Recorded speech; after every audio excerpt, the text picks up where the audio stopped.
having you here. And today's discussion is about the need for strong research ethics system.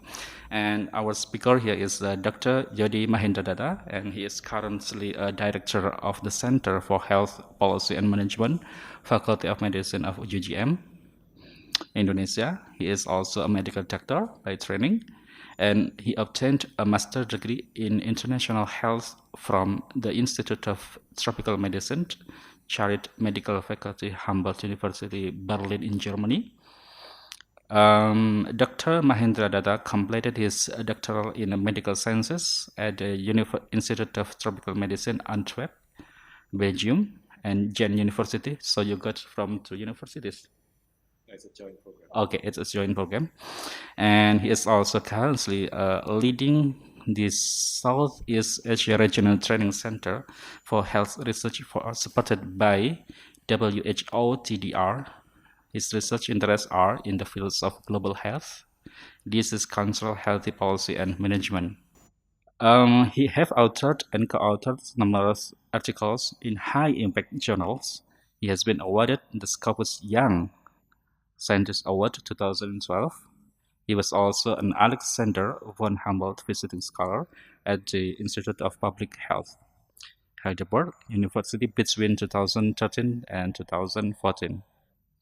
He has also been awarded as 2015 Lecturer of the Year at the Faculty of Medicine. Congratulations, Professor. And up to 20 minutes is your time, Doctor, please. Thank you, Pak Syamsu. Assalamualaikum warahmatullahi wabarakatuh. A very good afternoon, everyone. First, a little bit of disclaimer. I'm not an expert in ethics nor philosophy. So here I'm more positioning myself as a practitioner, as a health researcher. So what I would like to share with you is more of things which becoming a concern among a lot of more and more health researchers. And these concerns basically came out from the observations that our current research ethic approach seems to fail. It seems to fail in protecting research participants and also in promoting ethical conduct in research. So we've had research ethics, research strategies, research approaches for many decades now, but until now we see that there is still a lot of failures in terms of protecting the research participants and also in promoting ethical conduct in research. So I would just like to begin to share, to illustrate some of the failures, some of the cases which are quite stark, quite prominent in the mass media. This is something which was 15 years ago. This was a case which was widely covered in the mass media 15 years ago. This involved a young man, 18 years old, Jesse Gelsinger. He was suffering from a particular genetic disorder, and because he was desperate, he participated in an experiment, on a genetic therapy experiment. Now, 7 weeks after he participated, he died. And that becomes a big issue, and that attracted investigations. And then it came out that there was a lot of ethical issues with that study. So first of all, actually, Jesse was not eligible to be a participant. To be a study participant, there are eligibility criteria, certain medical conditions. His medical conditions was not eligible to become a study participant. But the principal investigator recruit him anyway as a study participant because they need study participants. So they compromise the ethical considerations for the sake of having a research subject. And there also another ethical issue was that the principal investigator did not report that there were cases of serious side effects which were reported from the other two previous study participants. So they were actually already serious side effects, but they did not report it, that there are serious side effects which are dangerous. And also in the informed consent in which research participants are supposed to sign, they did not mention that there was also serious cases of side effects among animals. So there's actually a lot of things which would say that he should not have been in this study, but he was recruited anyway, and then he died, just like that. So that's a serious ethical issue which leads to death of a study participant. That was 15 years ago. Now, of course, since then things have changed, things have improved. We hope, we think. But if we look at also the recent coverage in the news media, apparently things has not changed much. This is one of the most reputable journal in clinical nutrition. In 2015, they announced that they have to retract one of the article which they published in the journal because they found out that apparently in the study never get ethical approval, and that the researcher, the principal investigator, actually did not ask for informed consent. So the participant was not aware of the interventions. They were actually given genetically modified rice and to see whether it has good benefits, but they were not aware that they were given genetically modified rice. And also, apparently, some of the subjects were supposed to, actually not eligible to be a study participant, but they were recruited again as the PI. So again, here we see a failure of the ethical approaches that these kinds of things happen. Yeah? And there is many more. This is 2013, an article in New York Times. It highlights that there's a big research study in the US done by very famous universities like Stanford, Duke, and Yale in the US, Ivy League universities, which failed to actually provide information of the risk of the study to the participant. So again, recruiting participant without informing that there are certain risks to the study if they become a study participant. And this happens all in the US, one of the most advanced country with one of the most advanced understanding of ethics and so forth.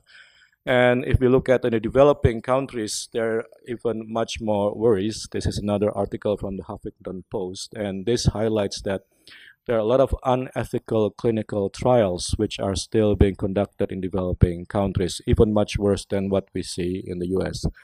Now, what about in Indonesia?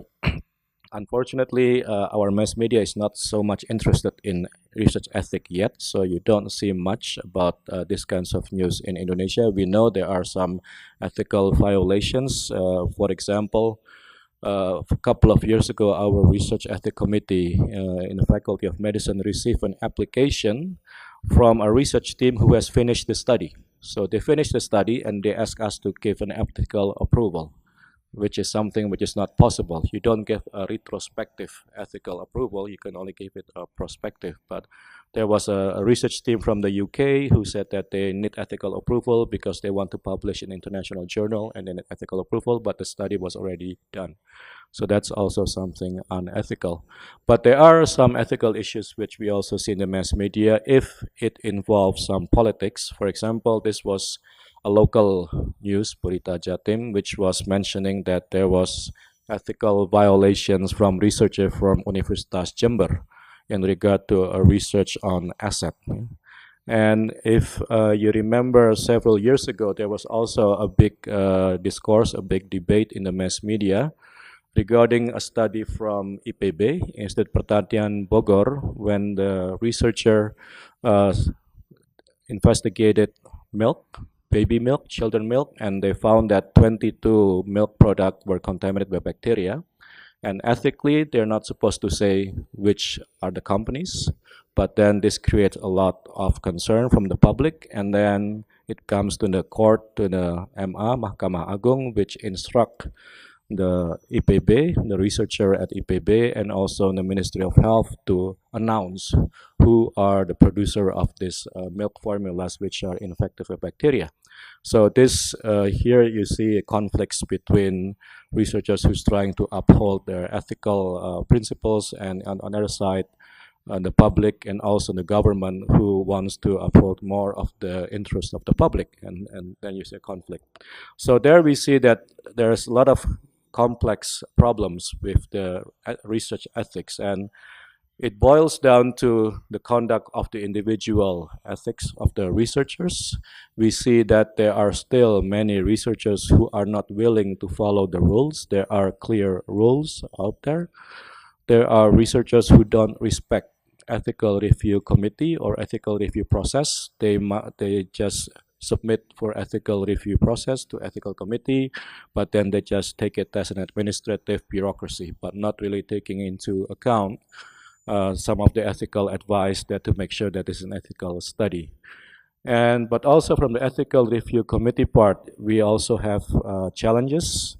We know that there are different capacity of ethical review committee. Not all ethical review committee actually have the capacity to do ethical review.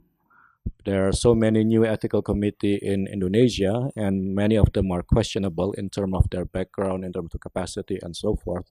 There's also issues of the independence of the ethical review committee. An ethical review committee should be independent, free from bias, free from pressure, and should be able to scrutinize ethical issues independently. But we also see that there are still quite a few ethical committees which are not actually independent. So all of these are issues which we see day to day as health researchers in the field, and this raises questions: what's wrong? What went wrong? And the first thing that we question, of course, is it something wrong from the theoretical side, from the theoretical basis of ethics? That's not something that we have the capacity to actually appraise. That is something perhaps colleagues here would be better positioned. But from our perspective as pure practitioner, as people who are just applying it, we think that the theoretical basis is quite solid, even though, of course, it's not perfect. And there's room for improvement, and it will evolve. There's room for discourse. But the basis, the theoretical basis of research ethic in health is quite strong. And we have multiple ethical frameworks for health research, which we base all of this research ethic approaches on from 2,000 years ago. I mean, the medical ethic already started during the days of the Greek, during Hippocrates, also the Chinese Sun Tzu, also Ibn Sina. So there is already a lot of discussions about medical ethic for over 2,000 years. So that's thousands of years of wisdom. And in terms of research ethic per se, that we also have a lot of frameworks which are coming out since the Second World War, because there was a lot of violations during World War. A lot of the Nazi, the Germans, a lot of the scientists were doing experiments on the Jewish prisoners. So they were injecting them with bacteria, injecting them with viruses, and doing operations just to be able to learn more. Also here in Indonesia, during the Japanese era, if you remember, for within 1943, 1945, the Japanese was here, and they were also conducting a lot of unethical experiments among Indonesians, human subjects, in which they were injecting Indonesians with Salmonella typhi. They were injecting Indonesians with air bubbles to see whether it would have any effect on the body and so forth. So there was a lot of very extreme ethical violations in medical research during the World War II, and that gave rise to the Nuremberg Code from Germany. And then afterward, we also have the Declaration of Helsinki, which also sets out some of the ethical principles more and more. And we also more recently have frameworks for bioethic, public health ethics. So there's quite a lot to refer to in terms of health research ethic. In regard to principles of bioethic, this, I think, it's quite well known. This is all health researchers have this on the back of their mind, that we have to respect autonomy, which means that the patient should be able to decide by themselves whether they need to participate or not. Justice, that there are fair selection of participants. Beneficence, that the research should give benefits. Non-maleficence, that the research should not provide excessive risk, and at the end that the benefit must outweigh the risk. That's the principles that we are working on with bioethics. And these have also been translated to specific ethical requirements for health research, in which the guidance are that any research to be ethical must have social or scientific value, otherwise it's not ethical. Also that it has to be scientifically valid. Scientifically research which is not valid is also not ethical. And then also for participant selection, favorable risk-benefit ratio, independent review, informed consent, respect for participants. So This all have been laid out, and there is no shortage of frameworks, theories for research ethic in health. But the problem is all of this, when it comes to practice, it's only channeled through a very minimalistic set of applications. So basically, at the end, in practice, what people are expecting this to happen is through code of ethics, which the researcher are supposed to learn and comply to, and then that the researcher should at least provide informed consent, and that the study should go through ethic review committee. So just that three.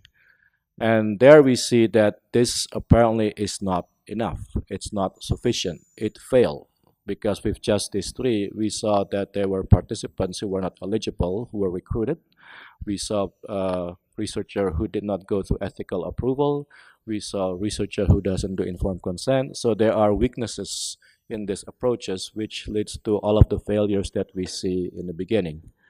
And this triggers this thought that we need a stronger research ethics system, that this needs a more systematic approach, because what we see here is something which is a bit piecemeal. It's just a little bit of pieces, informed consent, code, ethic review committee, but we need a more holistic, a more comprehensive research ethics system. And in this regard, one framework which attract quite a lot of interest in health is this framework. This is from Hyder et al. 2009.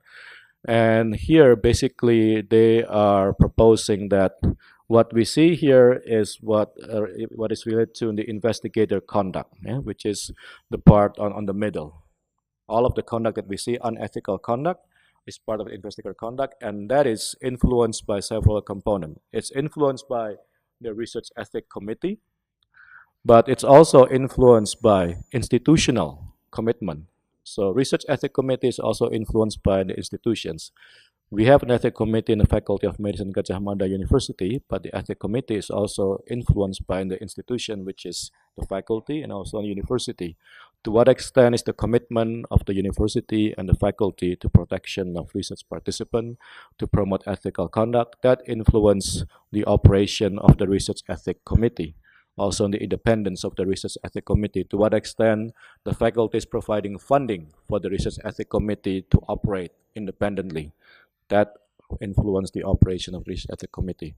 And on top of that, you have the national or the regional regulations, which also influence the institutional commitment, also influence the research ethic committee, and also the investigator, the individual investigator conduct.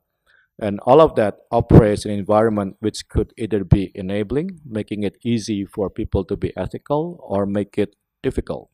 And that is operating within a development context, in the context of the society, to what extent the society is developed. And in this framework, it's elaborated further. I would just go very quickly. Investigator conduct, here what they meant is that to what extent the investigator respect institution, respect research ethic review committee, respect ethic review process.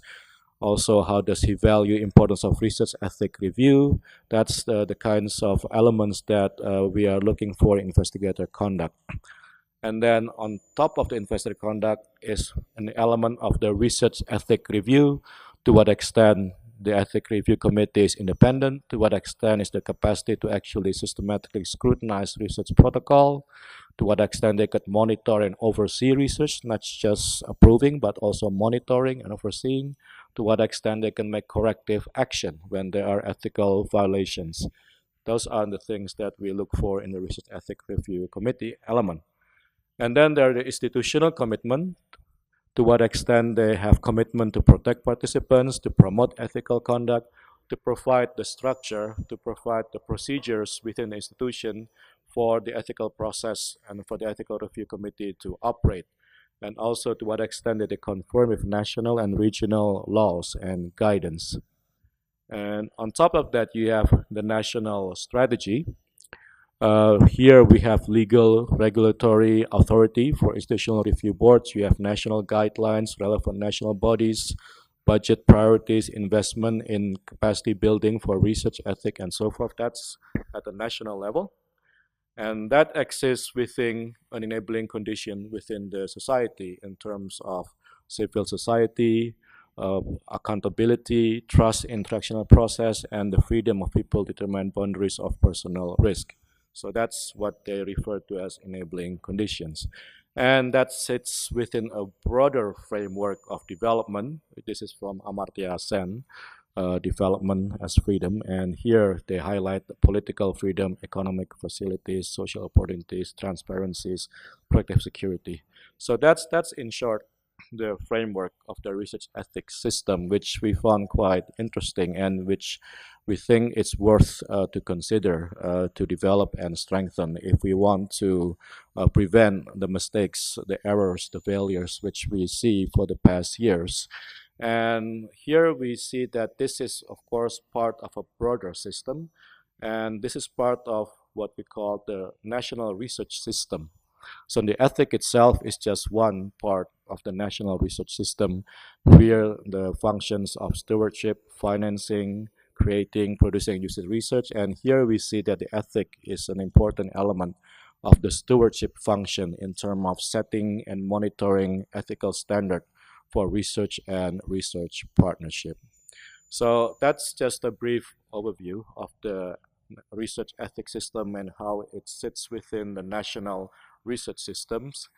And so I would be very happy to discuss with you all these frameworks further, and also in regard to what extent such framework would be adequate to actually address some of the issues that of concern that we discussed, to what extent it is appropriate within Indonesian setting, how acceptable it would be, and how feasible to actually develop or implement such a research ethics framework in Indonesian context. So I think that's up for discussions. Thank you very much. Assalamualaikum warahmatullahi wabarakatuh. Thank you very much, Doctor, for having 20 minutes strict and exact time you have elaborating the topic. What attracted me a lot is about the lack of attention of media in Indonesia to the ethical issues. And sometimes media here is bad news is good news. Bad news is good news, and about 80% of media coverage is about politics. So I think we need to encourage media activists to include ethical issues to be more interesting and attractive for public. And you also challenge us as philosophers here.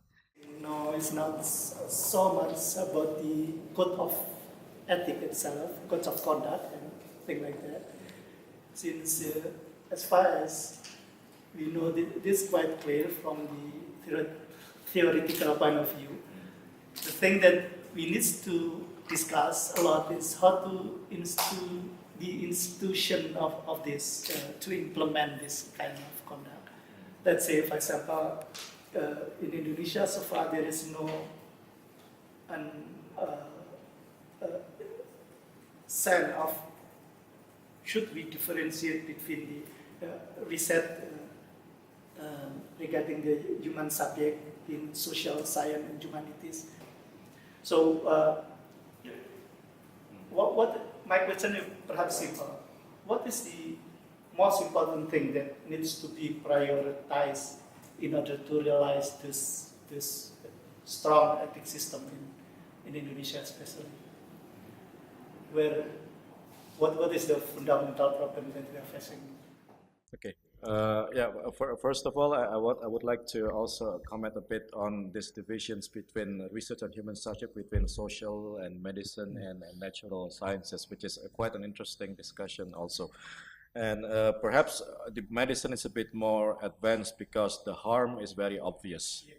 But actually, social harm is also quite serious. I mean, people can become stigmatized. You can get to legal problems because of social issues. But this kinds of non-physical risk seems it's not something which people appreciate yet at the moment. So that's why, from the social research, from the social scientists, it has not been advanced as much as the medical science. But actually, it's not less serious than the medicine in terms of the harm. Social harms are as serious as physical harm. So it's very For us, we think that this is something which should also be applied quite broadly in the social science as well.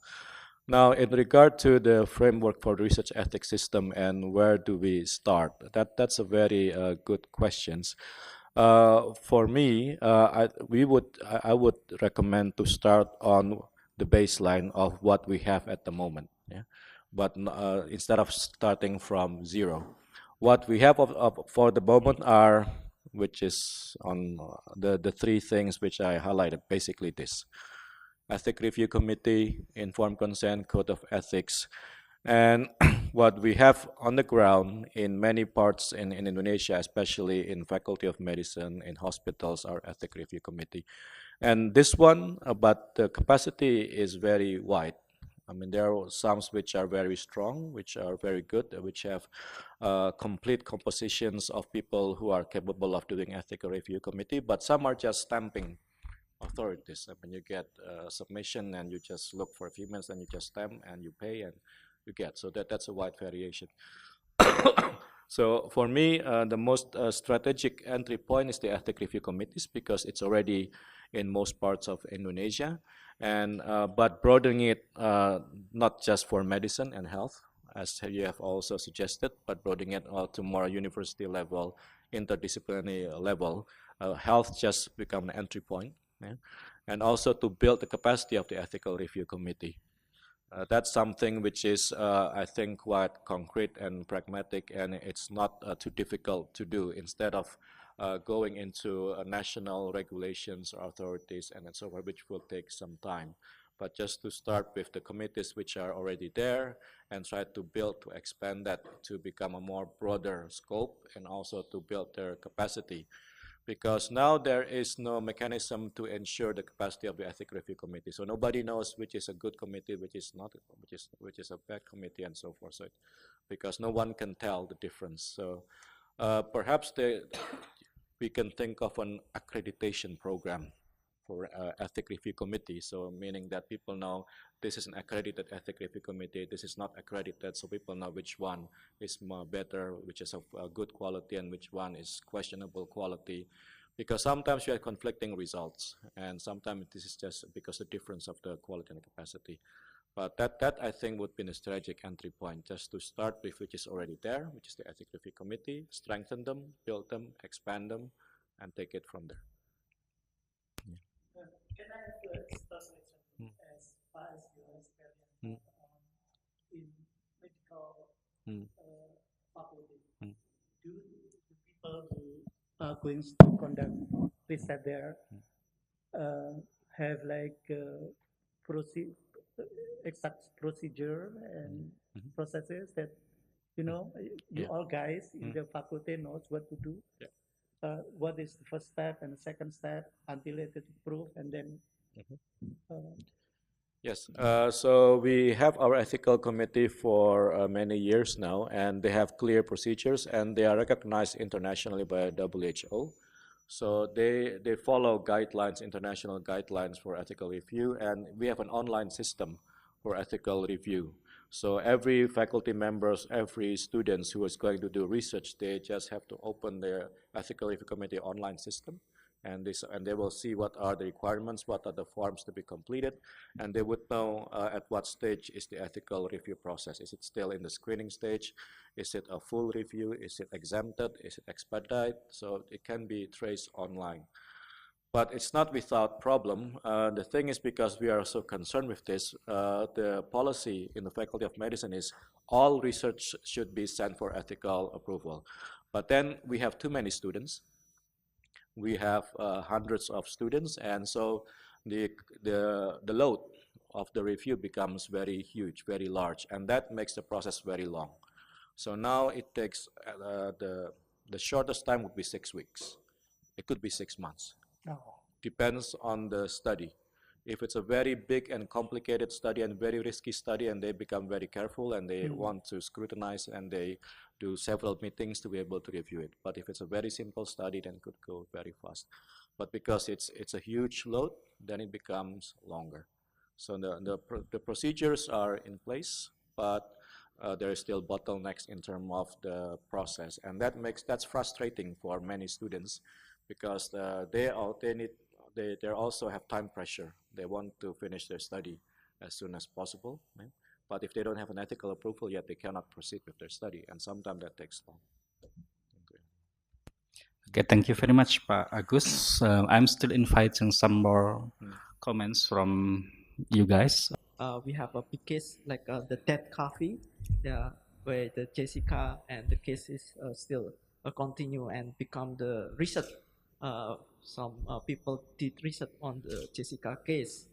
So what do you think about the Jessica case? As you know, or as we know that there are numbers of experts give testimony on the courts, and especially in medical side, they speak about the methodologicals and they talk and they give testimony based on their expertise. For example, in Australia, from Indonesia, and they concerns about the methodology and the case of Jessica. What I want to know is what they did is ethical or not, because it's published by media and we see and we saw everything, and what they comment is not answer the judge. Yeah, the judges, they didn't answer the judges, but they give comment what happened, the process. So what do you think about that? Honestly, very early on, I stopped following it. So that's by intention, because I think it was already going overboard in terms of the mass media and so forth. But in terms of conflicting experts, that is something which is quite usual in the medicine and medical field, because even though it's not exactly an exact science by itself, that there are conflicting evidence, there are conflicting theories. So it's very also method sometimes it differs. So it's very difficult to actually say objectively, and there will always be these debates and conflicts, and it's very difficult. I mean, to be able to say which one is right and which one is the most objective or which one is most credible, and so forth. And that's something, unfortunately, which is inherent part of medicine. People would like to think that medicine is an exact science, but it's not. It's not an exact science. It's not as exact as engineering or mathematics. And so there's so many probabilities, so many possibilities, and depends on how you approach it, you could come to a different conclusions and a different observations. And that's why, and if it's within medical, we rely very much basically just on a peer review system between peers, and even that's not perfect. Even in the journals, you see conflicts also between different experts, between different researchers. So we don't have any perfect system to actually settle many of the conflicts. Whether it's ethical or not, I don't know. Maybe as expert here, I don't know what the ethical. But all I know is that from a medical point of view, it's not just the Jessica cases. There's many cases which is unresolved because of so many conflicting opinions from even the medical experts from different disciplines.